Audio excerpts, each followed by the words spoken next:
नमस्कार दोस्तों, कैसे हैं आप लोग। आज हम सब पढ़ेंगे दर्पण प्रतिबिंब और दर्पण प्रतिबिंब में ऊर्ध्वाधर दर्पण। यानी दर्पण प्रतिबिंब में दो टाइप का पढ़ना पड़ता है।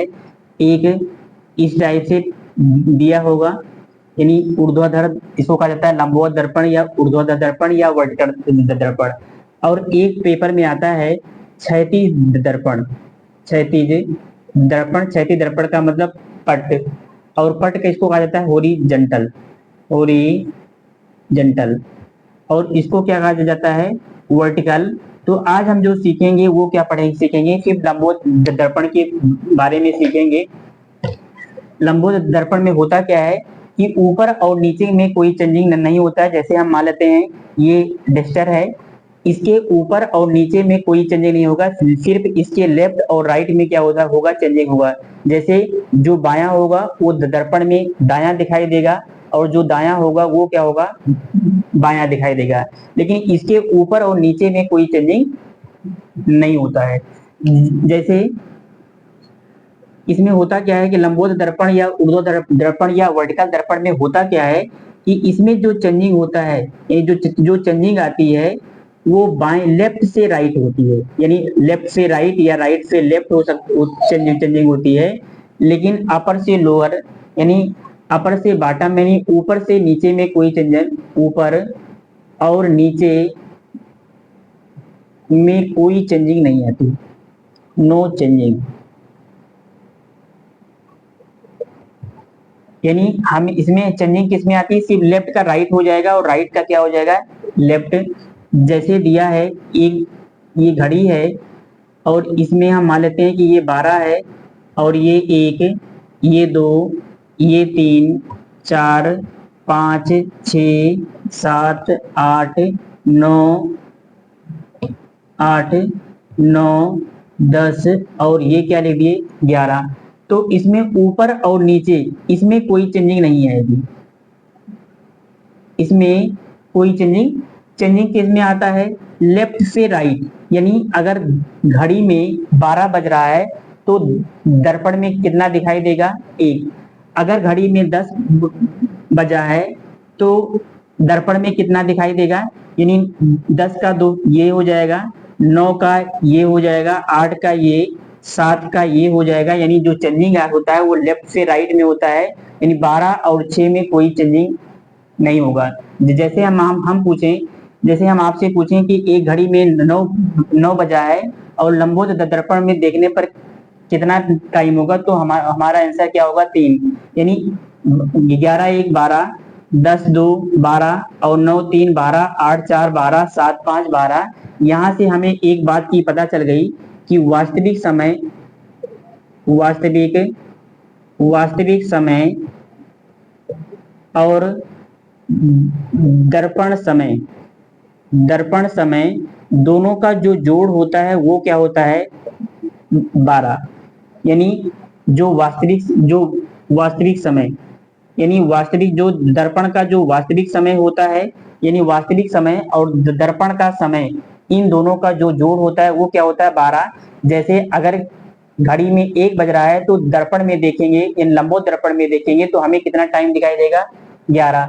अगर घड़ी में 2 बज रहा है तो हमें दर्पण में देखने पर कितना दिखाई देगा, 10। अगर 10 बज रहा है तो हमें कितना दिखाई देगा। इसका मतलब यहाँ से हमें एक बात पता चल गया कि वास्तविक समय और दर्पण का समय दोनों का जोड़ क्या होता है, 12 के क्या होता है, बराबर होता है। अब जैसे हम आपसे पूछें, अब यहां से हमें एक बात पता चल गई कि वास्तविक समय, वास्तविक वास्तविक समय प्लस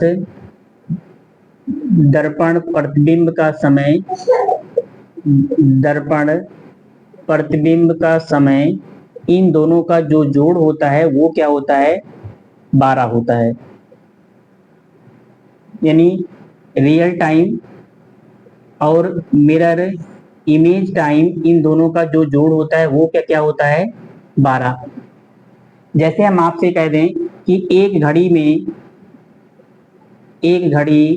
में 7 बजे हैं तो लंबवत दर्पण में समय क्या होगा, लंबवत दर्पण में समय क्या होगा।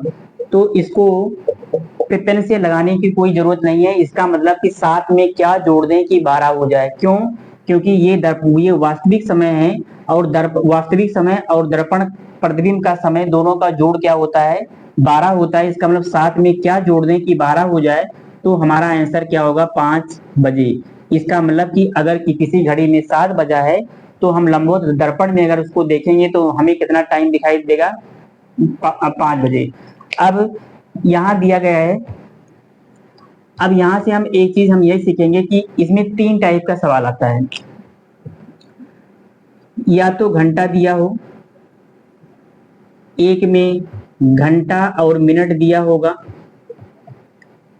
घंटा और मिनट, और एक होता है घंटा, मिनट और सेकंड।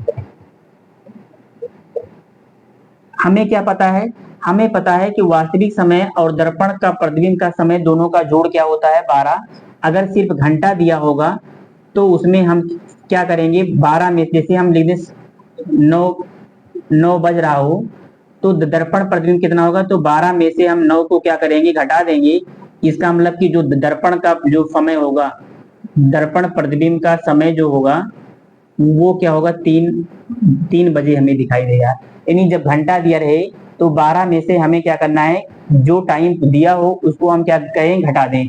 चाहे वास्तविक दर्पण पूछे चाहे दर्पण प्रतिबिंब पूछे, हमेशा 12 में से आपको क्या कर देना है, घटा देना है। अगर घंटा और मिनट दिया होगा तो हमें 11 बज के क्या करना है, 60। ये 11 बज के 60 मिनट का मतलब क्या होता है, 11 बज के 60 मिनट का मतलब होता है 12। क्यों? 60 मिनट का मतलब 1 घंटा, और 1 घंटा इसमें आके जुड़ेगा तो क्या हो जाएगा, 12 घंटा। तो अगर घंटा दिया होगा, सिर्फ घंटा दिया हो, तो हमें 12 में से घटाना है। घंटा और मिनट दोनों दिया हो तो हमें 11:60 में से घटाना है। जैसे हम लिख दें कि 4:30 मिनट या 4:32 मिनट। एक एक घड़ी में 4:32 मिनट हो रहा है, तो उसका लंबवत दर्पण में समय क्या होगा, तो हम क्या करेंगे, 11:60 में से 4:32 को क्या करेंगे, घटा देंगे।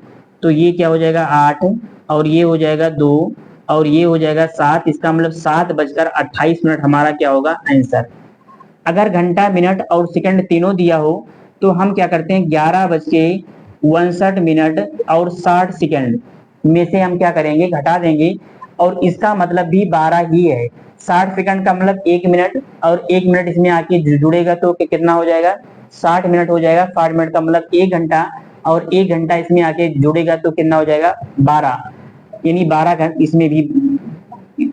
तो जैसे लिखा हो कि 5:20 मिनट 37 सेकंड, 37 सेकंड, तो 11:62 मिनट 60 सेकंड में से हम क्या करेंगे, 5 घंटा, ये 20 मिनट और 37 सेकंड को हम क्या कर देंगे।